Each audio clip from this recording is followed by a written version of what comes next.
Meu querido, minha querida, é um prazer mais uma vez ter com você esse encontro no programa Destaques Teológicos.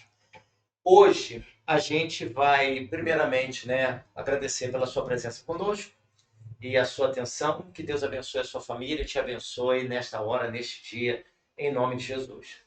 Hoje nós vamos começar o nosso encontro com uma pergunta. E a pergunta é a seguinte: existiria algum tipo de pecado que não tem perdão? Se Deus tem prazer em perdoar os nossos pecados, existiria algum pecado ou existe algum pecado que não tenha perdão? É uma pergunta. É o título desse vídeo. Há pecado ou existe pecado que seja imperdoável? Há pecado imperdoável que Deus não perdoa? E aí, o que você acha? Sim ou não? Eu quero convidar você a abrir sua Bíblia ou acompanhar o texto no vídeo, no capítulo 12 de Mateus, a partir do verso de número 22. Mateus, capítulo 12, a partir do verso 22 até o verso de número 32. Mateus 12, de 22 a 32. Nós iremos acompanhar uma história, uma narrativa. Essa narrativa começa com um milagre, uma ação equibalística, ou seja, onde Jesus expulsa um espírito maligno. Tecnicamente, esse é o nome. Ação equibalística, expulsão de demônio, de espírito maligno. E a partir desse evento vai haver uma perplexidade por parte da multidão, mas os religiosos da época, representados pelos fariseus, que eram um número de 6.000 judeus, de Jerusalém, que eram comprometidos com a lei. Eles não eram teólogos, os teólogos eram os escribas. Mas os fariseus são judeus piedosos, altamente comprometidos com a lei. E eles fazem parte do chamado partidos religiosos hebraicos, que são grupos políticos envolvidos, imbricados com a religião. Então, os fariseus, os herodianos, os saduceus e outros são os partidos religiosos hebraicos. Então, nessa passagem, aparece ali os fariseus. Os teólogos, eu repito, eram os escribas, que estavam no templo fazendo análise minuciosa da lei dos escritos de Moisés do Antigo Testamento. E os fariseus são os judeus, como eu disse, piedosos, não são teólogos. Então eu vou pedir a você que acompanhe a leitura do texto para a gente poder analisar e vamos ver aí quais os destaques que a gente pode fazer nessa passagem. Então lhe trouxeram o endemoniado cego e mudo. Jesus o curou, de modo que ele passou a falar e a ver. Então estava impedido de falar e de ver, porque estava possuído por um espírito maligno. Hoje, nós não podemos falar, nós não temos como afirmar que uma pessoa que não pode falar ou não pode ver, ou tem qualquer outra enfermidade, seja fruto de uma ação demoníaca. Neste caso aqui, a Bíblia afirma que esta era a causa. Mas em outras situações, nós não temos esse tipo de afirmação, então não temos como afirmar. Pode estar havendo uma enfermidade por causa de uma ação maligna? Sim, pode estar acontecendo. Mas pode ser qualquer outra razão e não obrigatoriamente uma ação maligna. E espantada, toda a multidão dizia: será este o filho de Davi? Mas os fariseus, ouvindo isto, disseram: este homem expulsa os demônios somente por meio de Beelzebu, chefe dos demônios. Eles não disseram isso diretamente a Jesus. Eles falaram de uma forma indefinida, terceira pessoa do plural. Então, eles comentaram que Jesus fazia a expulsão dos demônios pelo poder de Beelzebu, o maioral dos demônios.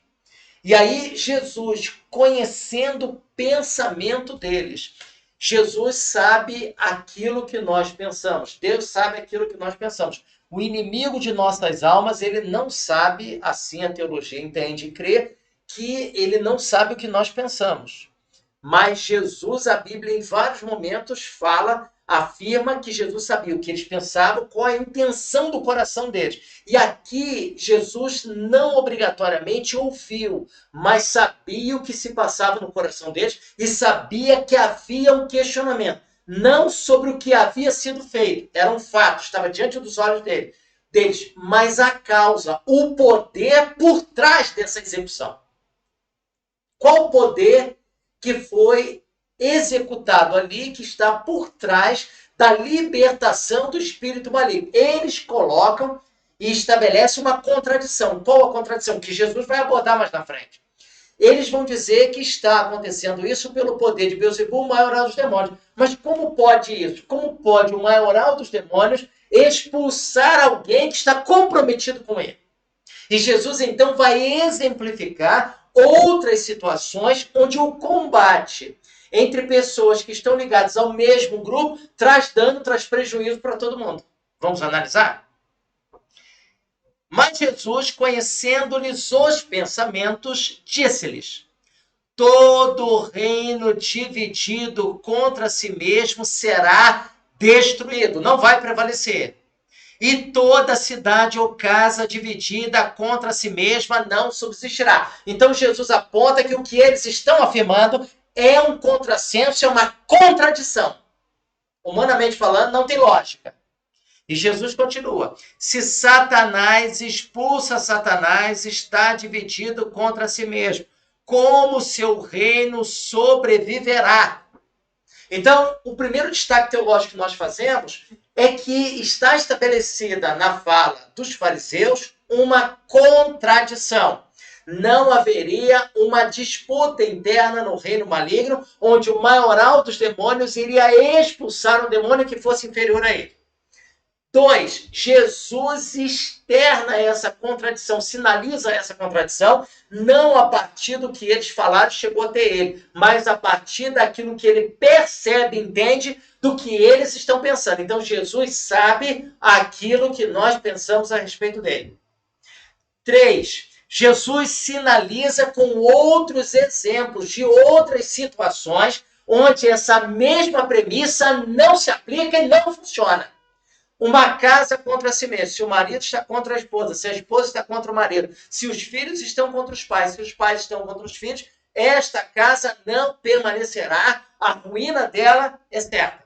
Uma empresa, se os dois sócios estão em desentendimento, se a diretoria está em desentendimento com o CEO, com o presidente da empresa, se os funcionários estão em litígio com os donos da empresa, se o sindicato está em litígio com a administração da empresa, se os vendedores estão em litígio com a administração dessa mesma empresa, ela não subsistirá. E ele coloca mais, ele diz que a casa não vai permanecer, ela está dividida, a cidade não vai permanecer, o sistema de segurança, se um partido político está dividido, há lutas internas dentro desse partido, ele não vai subsistir. Dentro de uma loja, a luta interna entre os vendedores, há uma disputa acirrada entre eles, provavelmente essa disputa pode vir a dar prejuízo à própria loja. Então, uma casa dividida contra si mesma, uma empresa dividida contra si mesma, um comércio dividido contra si mesmo, um reino dividido contra si mesmo, não subsistirá. Então, Jesus está sepultando a ideia deles de que foi um espírito maligno mais poderoso do que o que estava nesse jovem que expulsou esse espírito inferior. Jesus está colocando que essa ideia é impossível e ela está sepultada. Ela não tem viabilidade prática. Ela não se cumpre na prática. Ela pode estar no âmbito da teoria. Mas agora Jesus vai estabelecer mais um questionamento. Então nós vamos fazer mais um destaque teológico. Preste atenção. Verso número 27. E se eu expulso os demônios por meio de Beelzebul? Então, Jesus diz o seguinte: tá, então vamos supor que o que vocês estão falando é verdade. Existe mais um problema, além das impossibilidades que já foram citadas, do contrassenso, das contraposições que foram estabelecidas. Existe mais uma agora. E Jesus vai falar o quê? Ele vai falar agora sobre o ministério de expulsão de demônios que era praticado pelos filhos dos fariseus. Então, olha que coisa interessante. Eles estão criticando Jesus e questionando o ministério de expulsão de demônios de Jesus, dizendo que ele está fazendo isso porque está a serviço do maioral dos demônios. Mentira, acusação, infâmia. Jesus agora vai fazer um questionamento. Jesus vai dizer, então tá bom, vamos supor, no âmbito das suposições, que o que vocês estão falando é verdade. Aí eu faço uma pergunta a vocês. Jesus poderia dizer, se eu expulso o demônio pelo poder de Beelzebul, maioral dos demônios, então por qual poder os filhos de vocês exercem o mesmo ministério de expulsão de demônio que eu exerço? Vamos analisar? Verso 28. Verso 27. Mas se eu expulso os demônios por meio de Beelzebul, por quem os vossos seguidores, em outra versão diz filhos, por quem os vossos filhos os expulsam? Por isso eles mesmos serão os vossos juízes. Então, se os filhos e os seguidores dos fariseus, que tinham ministério também de expulsão de demônio, que não era exclusividade só de Jesus, a prática da cura, o curandeirismo na época não era uma exclusividade só de Jesus, a exclusividade de Jesus está de que essas curas e essas expulsões são sinais da presença do reino de Deus entre os homens. Jesus traz o futuro para dentro do presente. O reino de Deus já está na terra, reinando nos corações dos homens, e há sinais dentro da história da presença desse reino. A libertação desse jovem, a cura desse jovem, o fato dele voltar a falar e a ver, é um sinal da presença do reino de Deus entre nós. Então, os sinais não são apenas sinais invisíveis, são sinais também visíveis. E os sinais são sinais do bem sendo promovido sobre a vida dos homens. Jesus não veio a esse mundo para destruir a vida dos homens, mas veio para salvar, para abençoar, para curar, para estender a mão a todos aqueles e aquelas que estão caídos pela vida.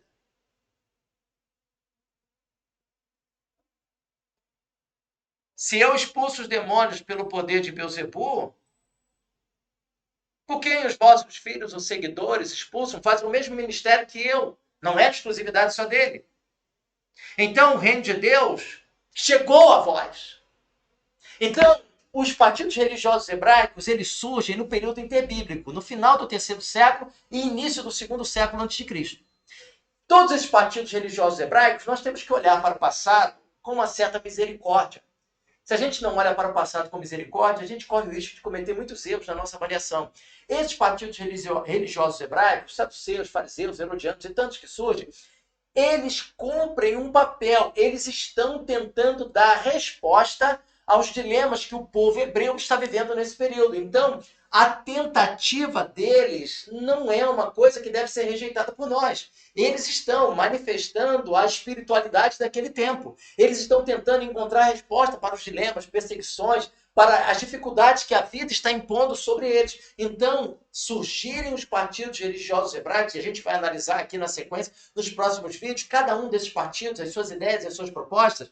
Então, quando eles surgem nesse período, não é alguma coisa obrigatoriamente má. É uma tentativa de dar resposta às demandas da espiritualidade. O problema deles não é o surgimento, não é a tentativa. O surgimento deles, o erro deles é que quando chega Jesus, o Filho de Deus encarnado em forma humana, nascido de uma virgem, nascido de maneira sobrenatural, que viveu durante toda a sua vida sem cometer um só pecado, que morreu e ao 3º dia ressuscitou, que após 40 dias de testemunho da ressurreição, ascendeu aos céus e garantiu que um dia voltará. O problema deles não foi o surgimento desses partidos. O problema deles foi que quando Jesus chegou, a revelação máxima de Deus, não ultrapassável, quando Jesus se manifesta entre os homens, eles não abriram mão das suas opções, das suas escolhas, das suas crenças, e pelo contrário, ao invés de abrirem mão das suas crenças, de abraçarem o projeto de Jesus Cristo, a ação salvífica de Jesus Cristo, o que eles fizeram? Eles se opuseram a Jesus Cristo.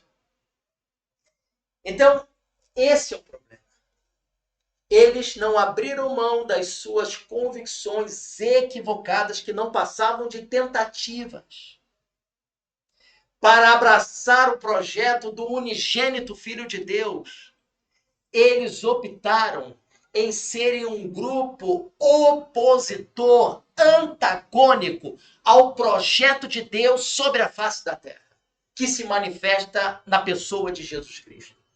E Jesus vai dizer isso aqui: mas se é pelo Espírito de Deus que eu expulso os demônios, então o reino de Deus chegou a vós. O reino de Deus se faz presente de maneira tangível, visível, através da cura desse jovem, ou seja, há sinais do reino de Deus sobre a face da terra. Há sinais do poder de Deus, de cura, de libertação, Deus abençoando, Deus perdoando, Deus dando uma nova vida, Deus abrindo portas, Deus curando a enfermidade, continua fazendo isso hoje. Ele é o mesmo ontem, hoje e sempre. O poder dele continua o mesmo. Jesus não perdeu o poder ao longo desses 20 séculos de história.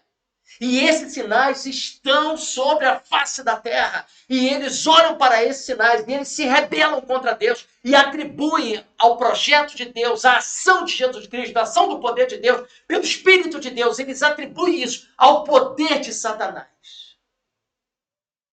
Você já imaginou o que é você atribuir um feito realizado pela terceira pessoa da Trindade ao poder de Satanás? É algo impensável. Jesus então conta uma parábola, verso 29. Como pode alguém entrar na casa do valente e roubar-lhe os bens, sem que primeiro o amarre? Quem é o valente? Quem é que foi amarrado? Quem amarra? Bem, que Jesus é valente, você pode afirmar. Não há pessoa mais corajosa do que o Filho de Deus. Mas ele não é o valente dessa parábola. Não, não é. Porque Jesus não foi amarrado por ninguém. Para que seja amarrado, é necessário que haja um poder maior sobre ele. Havendo um poder maior, esse poder maior pode amarrar. Não existe poder maior que o poder de Jesus Cristo, que fala e age em nome de Deus. Então, quem é esse valente? Esse valente, nesse contexto, é Satanás. E ele foi amarrado por Jesus Cristo. E esse período em que ele está amarrado é o período que nós entendemos que é o milênio descrito em Apocalipse capítulo 20. É o período que vai desde a primeira vinda do Filho de Deus até a volta de Jesus Cristo. Então, da sua primeira vinda até a volta, esse período é o período que nós entendemos de 999 mais 1. 1000 anos, literalmente, que está lá descrito em Apocalipse capítulo 20. Lá fala de 1000 anos. Nós entendemos esse período de 999 anos mais 1, não literalmente. Mas nós entendemos como um período simbólico, como está no livro cheio de símbolos, que é o livro de Apocalipse. Então, esse período que vai desde a primeira vinda de Cristo até a sua volta, que ultrapassa 1000 anos, Jesus já saiu desse mundo, já tem 2000 anos, fisicamente falando, eu falo. Ele saiu desse mundo e um dia voltará. Esse período entre a vinda, entre a manifestação dele entre os homens e a sua volta, ou seja, a segunda vinda, esse período nós entendemos que é o período de 1000 anos, é o período que nós estamos reinando com Cristo sobre a face da terra. Neste período, Satanás está amarrado. Esse amarrado não significa que ele está impedido de agir. Pensa você, aqui eu tenho esse microfone. Pensa você se eu coloco uma corrente aqui de 2 metros amarrada nesse microfone e eu coloco um pitbull amarrado a ela. A corrente tem 2 metros. Quem está a uma distância de mais de 2 metros não é atingido por esse pitbull. Mas quem está a uma distância de 2 metros ou menos desse microfone é atingido por esse pitbull. Então, isso ilustra a condição de Satanás nesse momento. Ele está amarrado? Sim, não precisa de nós amarrarmos. Ele já foi amarrado pelo Filho de Deus. Mas ele não está impedido de agir. Ele está limitado na sua ação. E nós tiramos essa interpretação de Apocalipse 20 por entender que há 3 coisas diferentes. A escatologia, que é o cronograma do fim, os acontecimentos até a volta de Cristo. Não é cronologia, porque cronologia daria a data desses eventos. Nós não temos data. Então, o cronograma do fim é a escatologia. Depois disso, nós temos a literatura apocalíptica, que é a literatura que foi utilizada por João para escrever o livro de Apocalipse, cheio de símbolos. E nós temos o livro de Apocalipse, que é um livro histórico e profético. fala do passado, fala do presente, fala do futuro. Então, quando nós olhamos para essa passagem, olhamos para o valente é Satanás. Ele foi amarrado por Jesus Cristo. E a nossa tarefa não é amarrá-lo. Ele já está amarrado. Foi amarrado por Jesus Cristo. A nossa tarefa é saquear a casa. Está no final do verso número 29. Só depois ele saqueará a casa. Mas como entender isso? Nós vamos cometer furto? Não, de forma alguma. A ideia aqui de saquear a casa é a ideia de nós trazermos libertação às pessoas através da pregação do Evangelho, que foi o que Jesus fez sobre a vida desse jovem que estava endemoniado. Então a igreja ela não está numa posição de defensiva, ela está numa posição de ofensiva, de ataque sobre as trevas. Então a nossa posição é uma posição de ataque, de libertação. Então nós vamos saquear a casa. O que significa isso na linguagem de Jesus? Saquear a casa, libertar aqueles que estão sob o poder das trevas, não no poder humano, na capacidade humana, na experiência humana, na inteligência humana, mas no poder de Jesus Cristo. É Ele quem tem poder para libertar o ser humano, pois a libertação humana é algo sobrenatural. E aí nós chegamos à pergunta dessa reflexão. Verso número 31. Portanto, vos digo, todo tipo de pecado e blasfêmia será perdoado aos homens, mas a blasfêmia contra o Espírito não será perdoada. Se alguém disser alguma palavra contra o Filho do Homem, isso lhe será perdoado. Então, todos os pecados serão perdoados. Tem um pecado que não será perdoado, segundo Jesus. Mas se alguém falar contra o Espírito Santo, não lhe será perdoado, nem neste mundo, nem no vindouro, nem no presente, nem no futuro. Que pecado é esse que não será perdoado? A blasfêmia contra o Espírito. O que é a blasfêmia contra o Espírito? Não crer na revelação que está sendo dada. Então foi dada uma revelação a eles, através da cura deste jovem, dele voltar a ver, a falar, dele ser expulso do espírito maligno. Ali estava sendo manifesto o poder de Deus, a presença de Deus. Jesus fez isso como sinal do reino de Deus entre nós. Então estava sendo dada uma revelação a eles. Era para eles crerem naquele momento. O milagre ele tem uma placa. Ele aponta para Jesus Cristo. Mas ao invés de crer na revelação que estava sendo dada, eles se opuseram à revelação que estava sendo dada e blasfemaram contra ela, dizendo que o poder que estava envolvido ali era o poder de Beelzebub, o poder de Satanás. Ao não crer na revelação que estava sendo dada, eles cometeram um pecado que é imperdoável. Qual é o pecado imperdoável? É o pecado de não crer na manifestação do Filho de Deus neste mundo. Quando alguém se recusa a crer em Jesus, essa pessoa está cometendo o pecado da blasfêmia contra o Espírito Santo. Esse pecado, o pecado da incredulidade, não tem perdão.